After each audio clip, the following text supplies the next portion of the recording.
Hi everyone, Dennis Foley from Acoustic Fields. Today we're going to talk about flying into the music. I see a lot of room forms. I see a lot of pictures. Probably looked at thousands over the last 18, 19 years. And I see some setups that are horrible, speakers in the corners, amplifiers, equipment stacked floor to ceiling, between the speakers, on the side of the speakers, behind the speakers, every place that it shouldn't be. And every one of those setups that I look at, I think to myself, what is that costing in resolution? And the client doesn't really understand that. They don't understand that their setup itself can cause resolution issues, not to mention other things. So we must listening to the music without hearing the room. The room is the biggest component in the system that produces the most distortion, produces way more distortion than your gear. So we like to use that paradigm 50% gear, 50% room sound. But when you look at as many rooms as we have and you talk to as many people as we have, I think it's even bigger than 50%. I would say 60, maybe 70%, because you can tell by the comments from the people on our project page that treat their rooms and the huge difference that it makes. And then you try to quantify and qualify that difference. And I think in a lot of cases, it exceeds 50%, but for purposes of conversation, that's a good number to use. People don't understand how much the room impacts what they hear.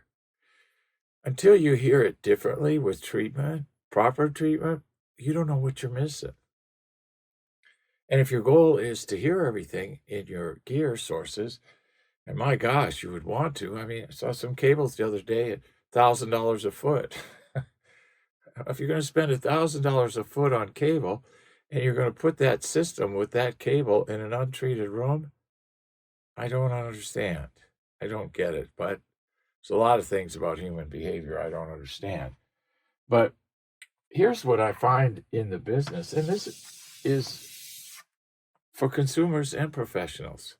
This low frequency acceptance of mud and soup, I just don't understand it.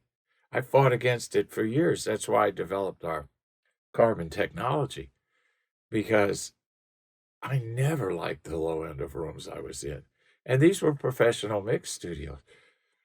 And the engineers would say, well, that's low end. That's how it is. You have to, EQ your way out of it or this or that. And I'm like, oh my God, why can't we get this right? 30, 40, 50 years of attempting this? Well, we figured it out. We know how to do it. It's not cheap, but we got the process done. So middle and high frequency resolution, detail and staging, vocals especially, the room has a real negative impact on vocals. I mean, just listen to your voice in a room and listen to your voice outside. It's dramatically different. Listen to your voice in a small room, listen to your voice in a large room. So a lot of detail that's missing. You got to know something's missing. Most do. Most people call me and I say, well, why are you calling me? Well, I'm missing something. They don't know what it is. So we help them figure that out. So you're going to take high resolution gear, because our gear today is very good. Resolution at almost any price point. They've really come a long way with gear. And you're going to put that high resolution system in a low resolution room. You're going to try to position your way out of room issues. Can't position your way out of reverb.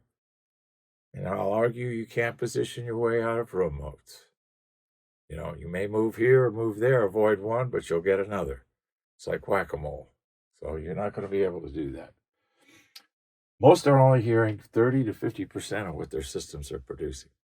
I think that's a fair number, because considering modal issues and reverb times and improper setup and stuff like that. Remember, 2-channel stereo systems have a certain prerequisite requirements for setup, and you got to obey those, or the energy coming out of your speakers won't behave properly.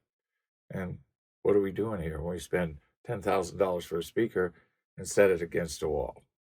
So we got to think through all of this. So what do room modes do? They exaggerate, they attenuate. You hear too much of something or nothing at all. Neither one are desirable, right? If high resolution is our goal, we don't want too much of anything or nothing at all. Reflections, reverb, it destroys middle and high frequency detail.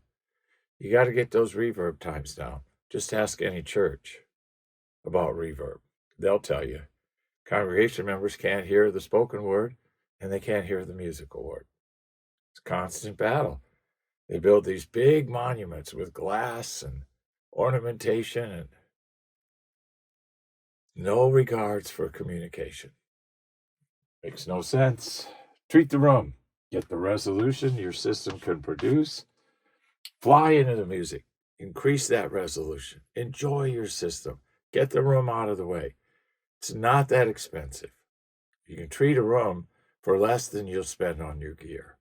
And with a 50, 60%, whatever the percentage improvement is, it's well worth the cost and well worth the space and well worth the time that you have to put into it.